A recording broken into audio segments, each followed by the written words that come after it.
That goes directly to the next topic you want to talk Yeah. about is AI coming to take your job. So I find this to be one of the most immediate concerns of AI. A lot of the stuff we're talking about may be down the road or in the future as things become more integrated. So one of the most immediate impacts of AI, I think, is in our jobs. Is AI going to take our jobs? And there are a lot of jobs right now that AI can already do. Customer service is one of the first to go, I think. And you are seeing Klarna, the pay-as-you-go company. They're like a firm, and some of the other ones that allow you to make 4 payments or whatever to pay for stuff. And they laid off 700 workers being replaced by AI. I have a video clip here that talks a little bit about AI's replacing workers in America and how it's not exactly the way we anticipated it would go.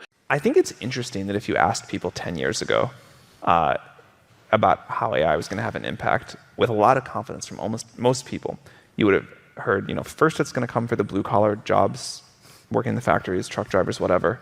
Then it will come for the kind of like the low-skill white-collar jobs, then the very high-skill, like really high IQ white-collar jobs like a programmer or whatever, and then very last of all, and maybe never, it's going to take the creative jobs.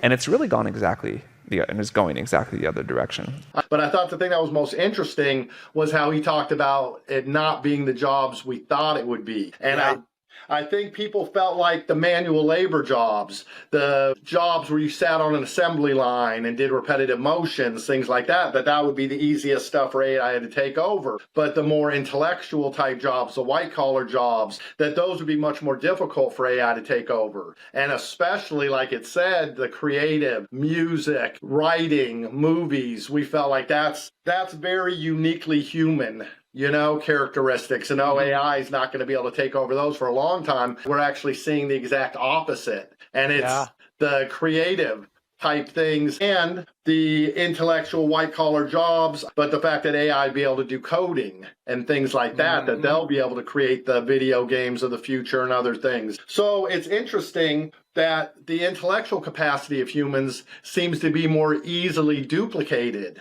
than the physical being. But of course, it is called artificial intelligence, not artificial body, So the physical things is going to take longer because you have to perfect the robots. I mean, people don't realize just how complex to actually have someone throw a ball to you and catch it is such a huge computer processing type thing that has to go on. Your brain has to be able to see the ball in different positions in the air. So the projectile, the trajectory when it's first thrown, when it peaks and begins to come back down, it has to interpret the speed at which it's coming, the angle at which it's arriving, and your hand has to be at the place where the ball is going to be at the same time in order to catch it. So there's so many computations going on with that, and that's where I think sometimes we don't give professional athletes enough credit for the intellectual power, although automated in a sense. You're not consciously thinking, okay, it's coming in at a 45-degree angle at an average of 23 miles an hour, but the brain is doing that, Now, dogs can catch balls and catch frisbees, so that, I think it does go back quite a ways.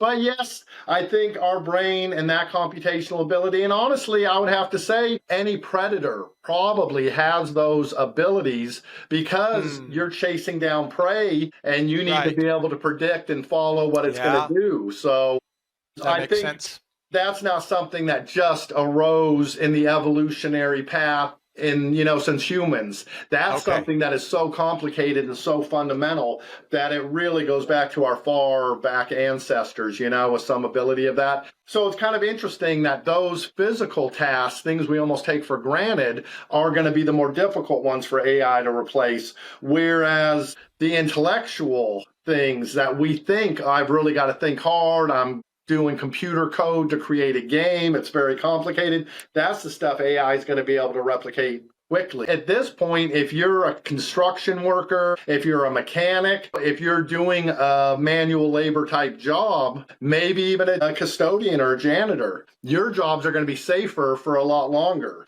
And of course, there is a cost reward analysis that has to go in. How much do you have to pay someone to do this job? And of course, the high-end computer programmers and coders, they get paid a lot more than the janitor. So to create $1 million robot bot body with the AI in it to mop floors may not become feasible for a long time. But to get rid of a, $250,000 a year computer engineer guy at Microsoft and replace it with the AI, they do say that the AI evolution, the AI revolution in a way, is going to create the biggest profits and the biggest economic boom we've ever seen, because companies will no longer have to pay employees. They'll no longer have to have insurance or pensions or benefits. They won't have to give them breaks anymore. You don't need lunch breaks. You don't need 2 10-minute breaks. You don't need 8-hour work days. They can work 24/7. So they're saying if you look at the cost of employees and erase that, and you just have a pure AI workforce, the profit margins are going to be so high. But who is that going to benefit? Are we all going to see a little bit of that trickle down? I never seen nothing trickle down till now. So I feel like the billionaires get richer, the big corporations get richer, and we basically get replaced by AI. And now we're all mopping floors, maybe, because that's the only jobs that are left. Your take on that? How afraid are you of AI replacing the workforce? Well, being closer to retirement age, you don't worry about it quite as much. I know you have a daughter who is a computer programmer, right? And went to college for that, to be a coder. Yeah. And she's worried because she's just starting out her life and hears all this stuff about how AI is going to take over exactly what she spent 4 years in college learning how to do. For us, we feel like it's kind of an aside. Like, I feel almost like we're too old to really benefit from the rise of AI and whatever that may bring in prosperity, but we're also too young to be dead before the impact of it hit. So we're kind of stuck here seeing what happens to the world, maybe not being personally impacted as much as somebody who's 20 or 24. But we're still going to have to live through it too. So we're all in this dystopian nightmare ride together. Let's hope it doesn't get to that point.